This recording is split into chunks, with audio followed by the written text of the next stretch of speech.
afternoon, good morning, wherever you are. So today we're going to be going over Senator Bernie Sanders from Vermont versus President Donald Trump in the year 2020. Now, I'm pretty sure, as all of you know, Bernie Sanders came up short winning the nomination in 2016 against Hillary Clinton. Hillary Clinton went on to lose the election, and Sanders supporters felt as if Sanders was nominated, he would be able to win. Now, here's the thing about Bernie Sanders. Around half of the Democratic Party likes him, and the other half doesn't like him. It's more just like in 2016 when it was a split party where half the party wouldn't unify around Hillary Clinton and ended up landing her a defeat. If Bernie Sanders chooses to run in 2020, I highly doubt an establishment Democrat will not choose to run against him for the nomination, and therefore I think that will split the party again in 2020, disenfranchising the Clinton voters and the Clinton supporters inside the Democratic Party, where a lot of the Sanders supporters are saying things like how they can garner support because Bernie is the nominee from all parts of the political spectrum, and I don't see that happening really because although Bernie Sanders may be able to somewhat unify the party, I do not think that he's able to completely grab the Clinton voters and say, "Hey, we're sorry for singling you out this past 4 years. We're sorry for not listening to a more moderate part of the Democratic Party," rather than pushing them off and focusing on a progressive agenda that will single out the majority of the Democratic Party, and I think that will affect him overall when it comes to the election. So, first of all, let's start on the East Coast this time because usually I start on the West Coast, but the East Coast polls close faster. They close before the West Coast polls close, so it would just be more of just make more sense. So, I'm just gonna start off the most eastern state, Maine.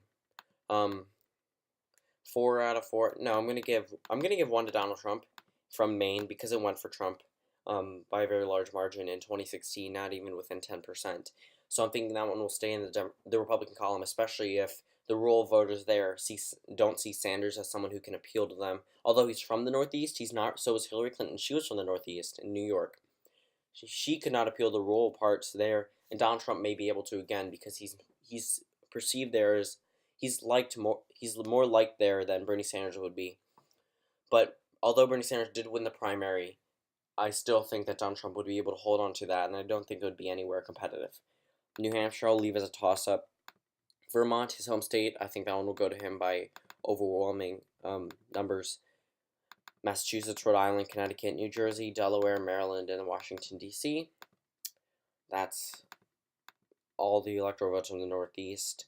20 electoral votes in the state of Pennsylvania. That one will be a toss-up. The entire Rust Belt, I think, will be a toss-up. I think Indiana may be competitive just because of the fact that he won the primary against Hillary Clinton there, surprisingly. Just like how Clinton edged out Obama there, but Obama still went on to win Indiana in 2008. I think that since Bernie Sanders did win the primary in 2016, he'll win it in 2020, and I think that will give him an even bigger boost than Obama just reaching 48% in the primary then. Minnesota, I'm going to leave safe for Bernie Sanders just because of the fact that they may like him and Bernie Sanders. They have Senator Al Franken, who will advocate on the side of Senator Bernie Sanders, and they do have a lot of prominent Democratic figures that are part of the progressive movement in Minnesota. In Iowa, I'm going to leave safe Donald Trump because, again, I don't think that rural voters will perceive Sanders as someone who could appeal to them. West Virginia, here's the thing here. Bernie Sanders does not blame coal miners for global warming. He does not want to take away their jobs. He does not want to bankrupt coal as much as Hillary Clinton did. So they perceive him.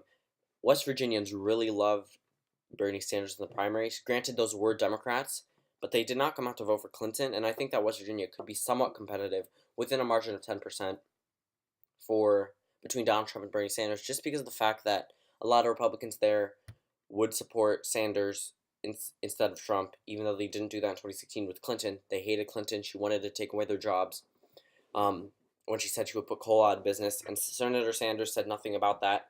He didn't even touch on that topic. He said that, well, the only thing he did touch about on that topic was saying that he wouldn't try to do that and that he would want to keep their jobs. Missouri, Arkansas, Louisiana, all the southern states. Georgia, I'm going to leave safe for the Republicans because I don't think Senator Sanders could drive turnout, especially in a state like Georgia, which only really liked Hillary Clinton. The South loved Hillary Clinton, and they went for the Republicans. Remember that? South Carolina and North Carolina, safe Republican. North Carolina, definitely safe Republican because I don't see Senator Sanders flipping that, especially with all the divisiveness in the Democratic Party. Virginia, I'm going to leave a toss-up because Hillary Clinton won the state of Virginia mainly because Tim Kaine was her running mate, although it was slowly turning more Democratic. I think that would have been a much smaller margin, especially since Donald Trump surprisingly overcame the polls, and Virginia was supposed to be safe Democrat, but it went for Hillary Clinton by 5%.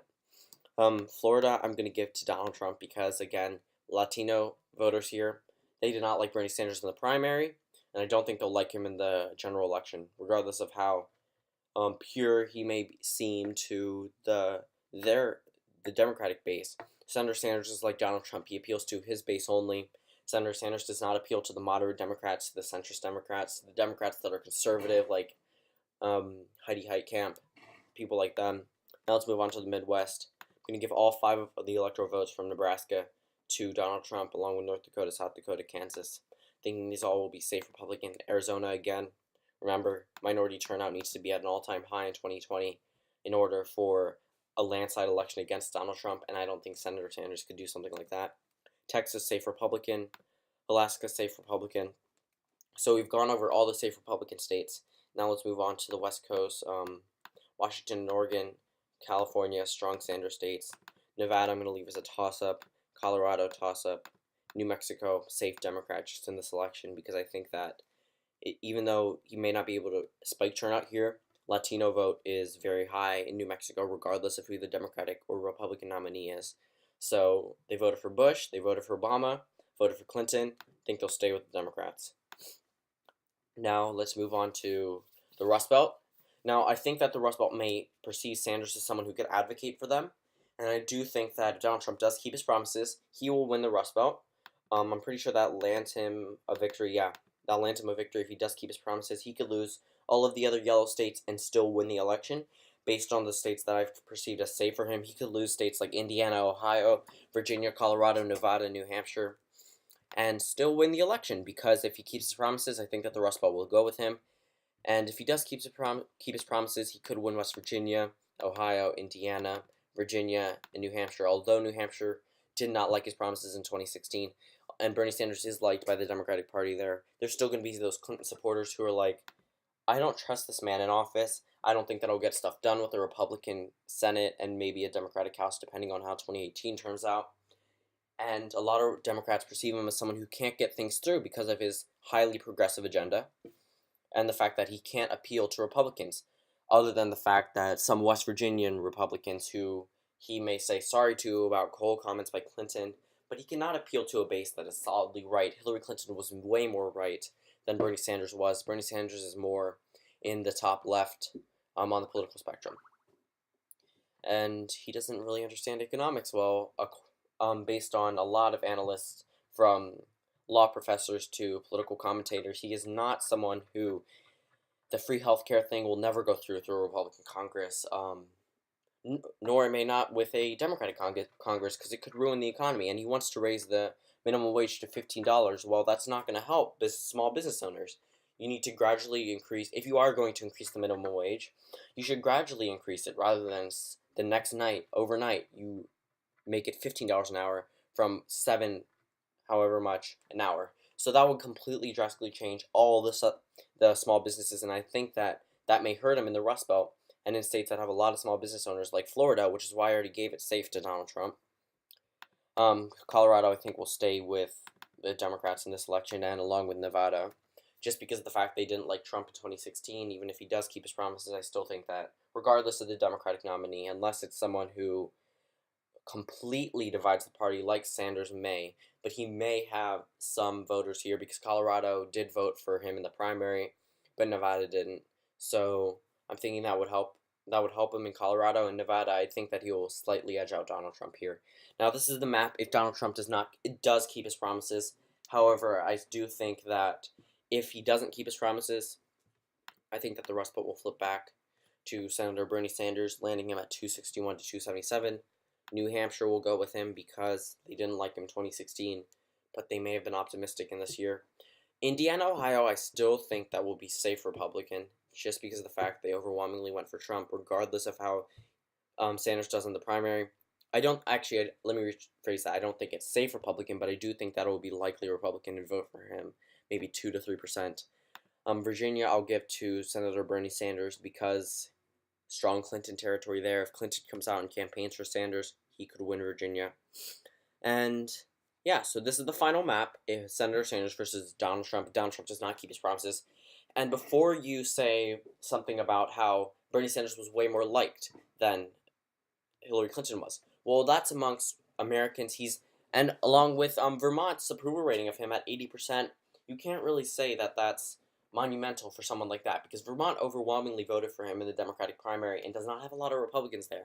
It may be the most Republican state in the Union based off past voting history, but it is not enough to persuade the entire country. The entire country does not, the entire parts of the political spectrum do not want someone on the far left to be leading this country because they do not perceive him as someone who can do major rebuilding. With his political revolution talk, it may hurt him eventually.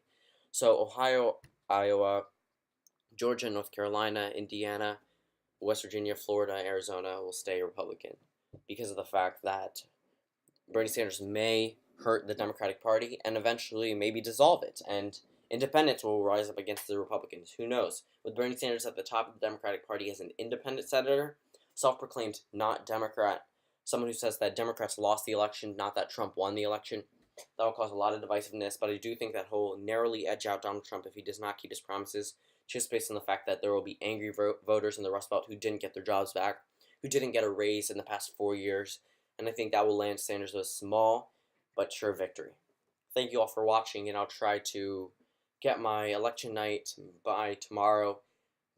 I'm working with a new program using a Sony software, and it takes a very long time to render each state, and I have all 50 states along with Too Close to Call, so they do take a while to make.